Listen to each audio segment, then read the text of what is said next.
Bonjour tout le monde. Aujourd'hui je vais vous faire une petite vidéo concernant les boîtes automatiques en général et les boîtes de vitesse DSG 7, la DQ200 à carter sec comme celle-ci qu'on a aujourd'hui, qui est montée sur une petite Polo GTI, la 180 chevaux 1 litre 4 TSI. Alors, donc, je suis désolé, la voiture est un peu sale. On est en confinement, Corona, tout ça, donc j'ai un peu la flemme de la laver, on s'en fout. Alors, donc, on passe aux choses sérieuses. Donc, les principales causes du casse des boîtes de vitesse automatique en général. Donc, en fait, c'est le mauvais usage de la boîte tout court. Et aujourd'hui je vais vous expliquer comment préserver donc une boîte de vitesse automatique. Donc je vais vous expliquer 3-4 points essentiels pour préserver la boîte de vitesse automatique. Donc on va commencer par déjà présenter cette boîte de vitesse. Donc c'est une boîte DSG de 7 rapports à carter sec et donc il y a aussi des palettes au volant pour le mode séquentiel. Alors, donc on va passer au premier point. Déjà, la première erreur qu'il ne faut pas faire, surtout quand on se gare dans une pente. Donc généralement les gens, comment ils font? Donc, ils arrivent, ils sont dès comme ça, ils arrivent, hop, c'est bon, ils mettent la voiture sur le P.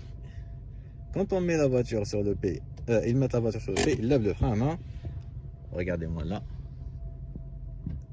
Hop, je sais pas si vous l'avez vu ou pas. Quand je lève mon pied sur la pédale du frein, et du coup la voiture elle recule un petit peu. Et ça qui fait que ça reste des fois, ça reste le levier de vitesse, donc il reste bloqué sur le P des fois, surtout le matin quand on se gare la nuit, et le matin quand la voiture est froide et quand il fait pas beau quoi, quand il fait froid.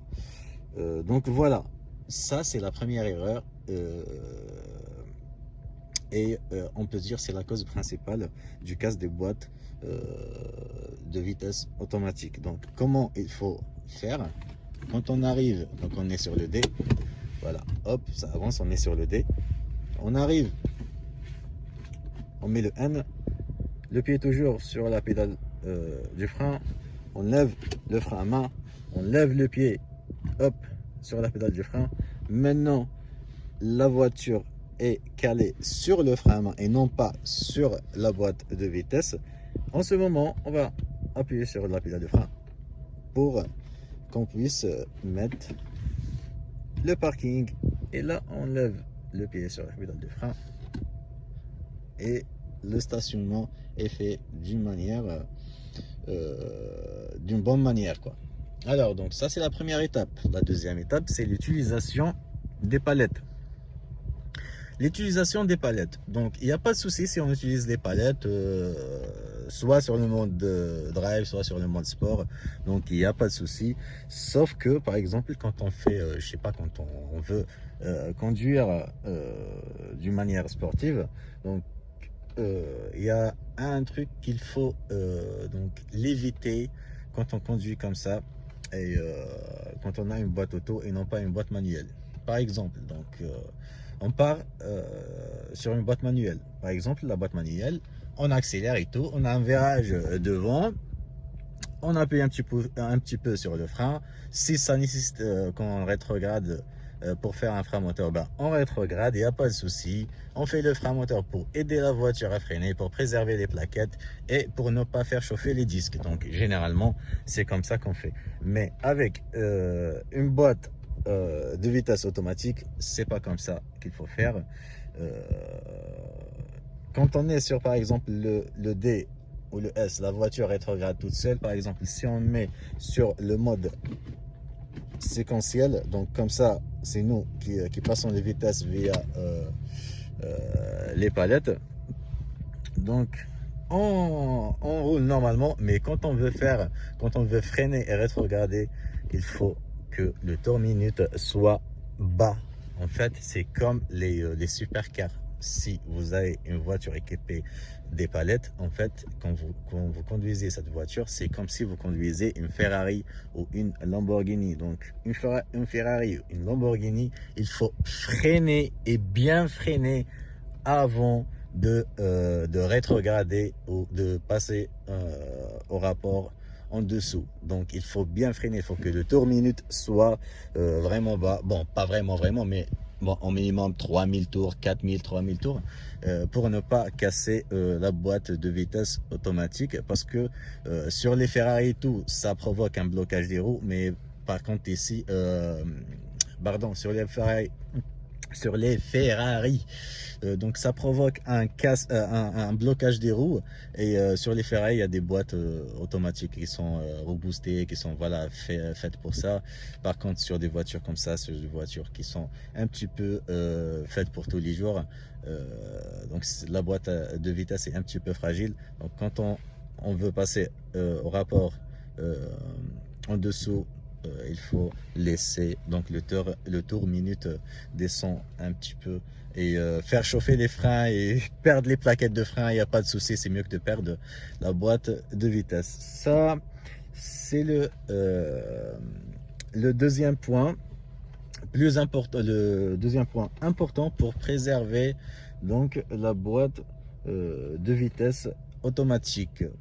Le troisième point sur lequel on va parler aujourd'hui, c'est quand on s'arrête par exemple dans un feu rouge ou quand il y a des bouchons. Est-ce qu'on doit mettre le N ou pas? Donc ça, cette question-là, en fait la réponse, ça dépend quelle boîte de vitesse est montée sur votre voiture. Si c'est une boîte de vitesse par exemple moderne avec comment dire, là, les voitures qui ne sont pas équipées d'un frein à main et non pas d'un frein à main et d'un bouton de parking, donc généralement ces voitures-là, donc la boîte de vitesse est déjà bien intelligente. Il y a de l'huile dans le carter. Généralement le refroidissement se fait bien. Donc on le met le N ou pas, on s'en fout. Généralement c'est vraiment négligeable, le danger est vraiment négligeable. Par contre les boîtes automatiques comme la DSG7 à carter sec, je répète, la DQ200 comme celle-ci, donc c'est une boîte de vitesse à carter sec, il vaut mieux mettre le N pendant les bouchons et pendant les feux rouges, parce qu'en fait le carter est sec, il n'y a pas de refroidissement, et quand on s'arrête, bon, quand ça dépasse 2-3 minutes, le multi-disque commence à chauffer, pardon. Donc ça c'est le troisième point. Quatrième point, quand on démarre la voiture le matin.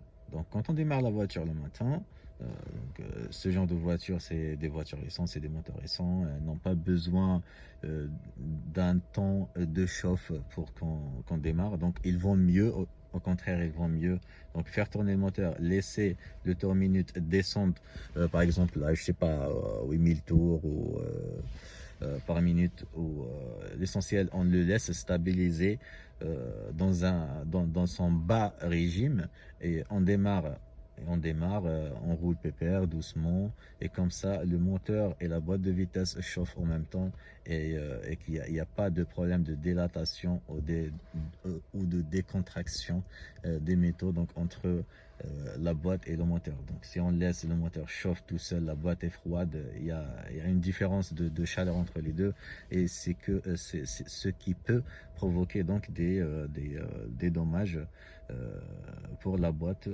de vitesse. Le cinquième point et le dernier, c'est comment passer du marche arrière par exemple au drive, ou le contraire. En fait, c'est pas comme les boîtes de vitesse manuelles. Si le chauffeur par exemple aime bien conduire sa voiture d'une manière sportive, par exemple pour faire demi-tour, il fait première marche arrière, c'est bon, il a fait son demi-tour, il part.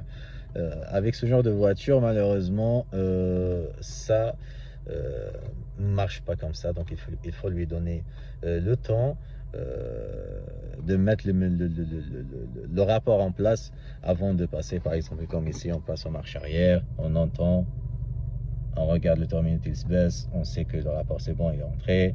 Là on peut lever le pied du frein et enlever le frein à main. Et pareil, on passe au D par exemple, hop, là on est au D, on entend le bruit, c'est bon. On sait bien que le rapport est bien passé.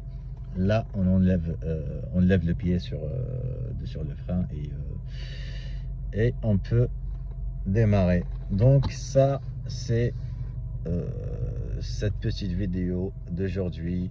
J'espère que j'ai été pas trop long. C'est la fin de la vidéo les amis, j'espère que je vous ai pas saoulé. J'espère que la vidéo a été utile pour vous. Je vous donne rendez-vous pour une prochaine vidéo. Portez-vous bien, n'hésitez pas à mettre like si la vidéo vous a plu. À la prochaine. Tchuss.